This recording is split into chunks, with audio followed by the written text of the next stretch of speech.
Hello माँ, मैं रवि बोल रहा हूँ। कैसी हो माँ? मैं ठीक हूँ बेटे। ये बताओ तुम और बहू दोनों कैसे हो? हम दोनों ठीक हैं माँ, आपकी बहुत याद आती है। अच्छा सुनो माँ, मैं अगले महीने इंडिया आ रहा हूँ तुम्हें लेने। क्या? हाँ माँ, अब हम सब साथ ही रहेंगे। नीतू कह रही थी मासी को अमेरिका ले आओ, वहाँ अकेली बहुत परेशान हो रही होंगी। हेलो, सुन रही हो माँ?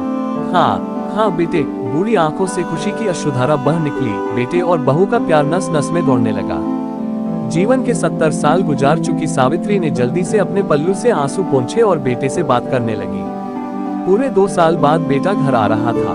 बूढ़ी सावित्री ने मोहल्ले भर में दौड़ दौड़ कर ये खबर सबको सुना दी। सभी खुश थे कि चलो बुढ़ापा चैन से बेटे और बहू के साथ गुजर जाएगा।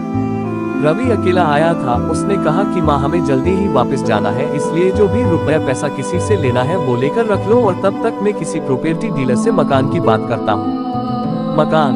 माँ ने पूछा। हाँ माँ, अब ये मकान बेचना पड़ेगा वरना कौन इसकी देखभाल करेगा।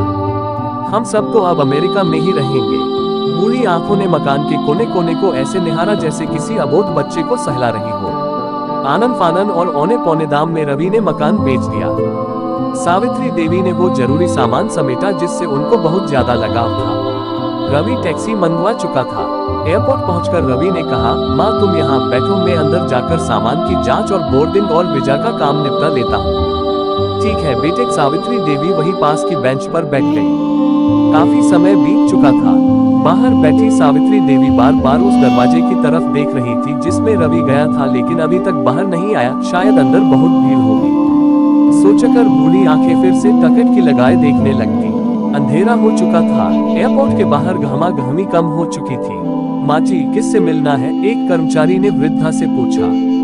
मेरा बेटा अंदर गया था टिकट लेने, वो मुझे अमेरिका लेकर जा रहा है, सावित्री देवी ने घबराकर कहा। लेकिन अंदर तो कोई पैसेंजर नहीं है। अमेरिका जाने वाली फ्लाइट तो दोपहर में ही चली गई। क्या नाम था आपके बेटे का? कर्मचारी ने सवाल किया।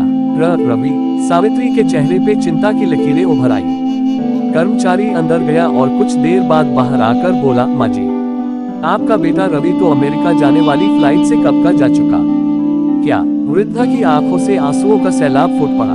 बूढ़ी माँ का रोम रोम कांप उठा। किसी तरह वापस घर पहुंची जो अब बिक चुका था। रात में घर के बाहर चबूतरे पर ही सो गई। सुबह हुई तो दयालु मकान मालिक ने एक कमरा रहने को दे दिया। पति की पेंशन से घर का किराया और खाने का काम चलने लगा। समय गुजरने लगा। एक दिन मकान मालिक ने वृद्धा से पूछा, माँ जी, क्यों नहीं आप अपने किसी रिश्तेदार के यहाँ चली जाए? अब आपकी उम्र भी बहुत हो गई, अकेली कब तक रह पाएंगी? हाँ चली तो जाऊं, लेकिन कल को मेरा बेटा आया तो यहाँ फिर कौन उसका ख्याल रखेगा? आँख से आंसू आने लग गए दोस्तों। माँ बाप का दिल कभी मत दुखाना। माँ तो माँ होती है।